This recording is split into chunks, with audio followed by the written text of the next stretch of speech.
Se você estudar um pouquinho a história da igreja, e talvez nem todos saibam qual é o significado, ou foi o significado da reforma protestante. O que foi a reforma? Reforma significa dar novamente forma. Forma, deforma, reforma. Só precisa de reforma algo que perdeu a forma. Então a igreja de Cristo, feita sobre o fundamento dos apóstolos, ela tomou uma forma.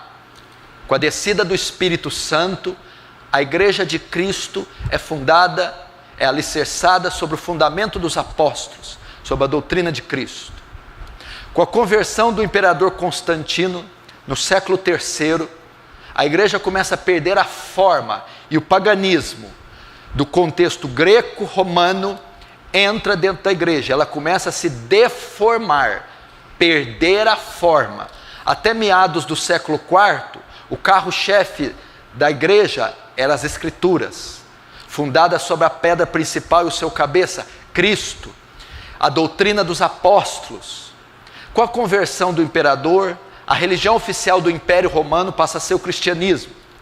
Logo, há um concubinato espúrio entre Estado e igreja, se unem. Então começa a se diluir as bases doutrinárias da igreja e ela vai perdendo a sua forma. Século VI é instaurado o papado romano. O supremo pontífice é considerado o bispo de Roma, que vai daí se iniciar o papado. Daí então não para mais. E a igreja vai ter mais ou menos uns 10 séculos de escuridão, até entrar no século XII, chamado período das trevas. Então ela teve forma, desde Atos dos Apóstolos até o século IV.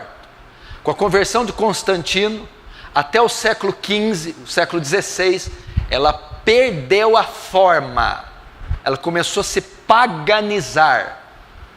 O carro-chefe não era mais a palavra. Havia o quê? Encíclicas, bulas papais, documentos escritos pela Igreja Católica, pelo Papa, que tinha tanto ou mais valor do que as Escrituras. A Escritura foi deixada de lado. Começou então as doutrinas pagãs serem instauradas. Oração para mortos, celebração de missas, Assunção de Maria e assim por diante. Até o século XVI, as pessoas não tinham acesso às Escrituras, as missas eram realizadas em latim, e a salvação, a expiação de pecados, que era o grande câncer da Igreja Católica, era feita por obras, ao ponto do Papa Leão X vender o perdão através da compra de um documento assinado por ele chamado indulgência.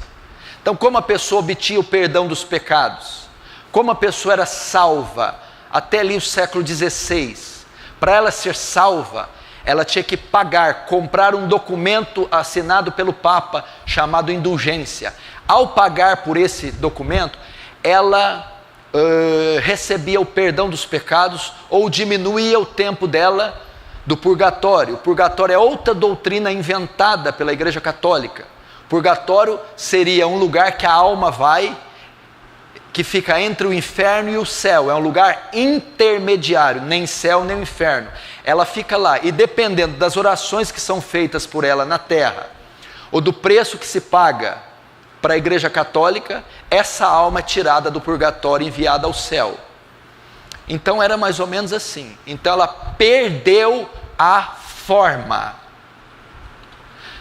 Martinho Lutero, um monge alemão, ao ter acesso às Escrituras, ele começa a entender que a Igreja Católica Romana, que o papado romano, que o clero romano se desviou da verdade, ensinando uma heresia, paganizando a igreja.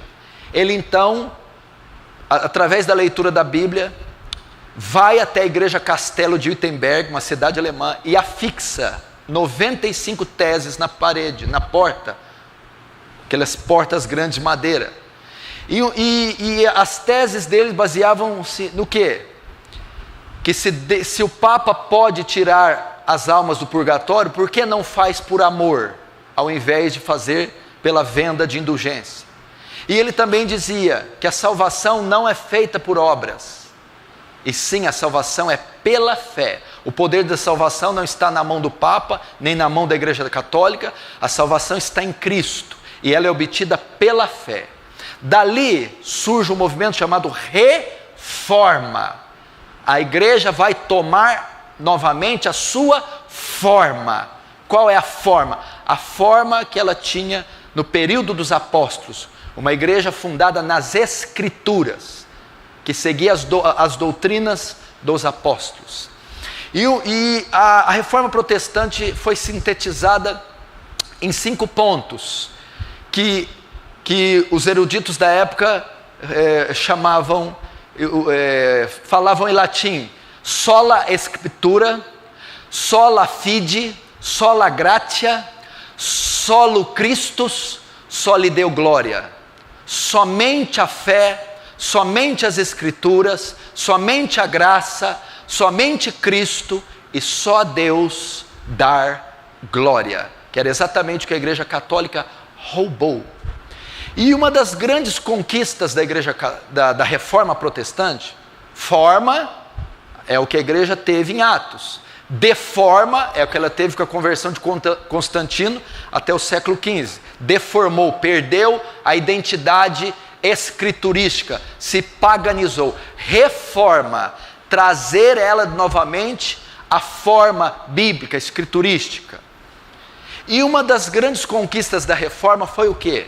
A igreja cristã, que se tornou católica, na verdade a Igreja Católica não é católica, é o movimento chamado romanismo, é a Igreja Romana, porque a palavra católico significa universal. Então a Igreja de Cristo é católica, é a Igreja universal, a Igreja de Cristo em todo o mundo espalhada. A Igreja Católica não é a Igreja Católica, é a Igreja Romana, é romanismo, ok? Então, uma das grandes conquistas da Igreja, da Reforma Protestante, foi que o romanismo roubou da Igreja as Escrituras. O que Lutero trouxe? Ele traduz a Bíblia para o alemão, para a linguagem do povo. O livre exame das Escrituras. Agora, o cidadão comum poderia ter acesso às Escrituras. O período das trevas foi um dos piores períodos da história da igreja. Por que ele foi um dos piores períodos e por que foi chamado Idade das Trevas? Porque o povo estava todo coberto de uma profunda ignorância. Ignorância em todos os aspectos. As pessoas eram analfabetas. Elas não tinham acesso a nenhuma forma de conhecimento. Elas só conheciam aquilo que a Igreja Católica permitia que ela conhecesse. E no que diz respeito, no tocante às Escrituras, ela não tinha conhecimento algum. Tudo que ela conhecia das Escrituras, do cristianismo, de Deus, era o que a Igreja Católica permitia que ela conhecesse. A Reforma Protestante trouxe o sola Escritura, somente a Escritura, mas não também sola Escritura, também o tota Escritura, toda Escritura. Agora, o trabalhador, o simples cidadão, o cristão simples, tem acesso ao conhecimento. E a própria Bíblia diz, João 8,32, por que a idade das trevas foi chamada disso? Por causa da ignorância. E João 8,32 diz, e conhecereis a verdade, e tereis acesso à verdade, e a verdade vos libertará. Foi isso que a Reforma Protestante trouxe. O povo agora tinha acesso à verdade, às Escrituras, na sua própria língua, de modo inteligível. E através do acesso à verdade, o acesso às Escrituras, essas pessoas eram libertas da crendice, do paganismo, da mentira, da idolatria, dos seus pecados, da condenação, e assim podiam ser salvas.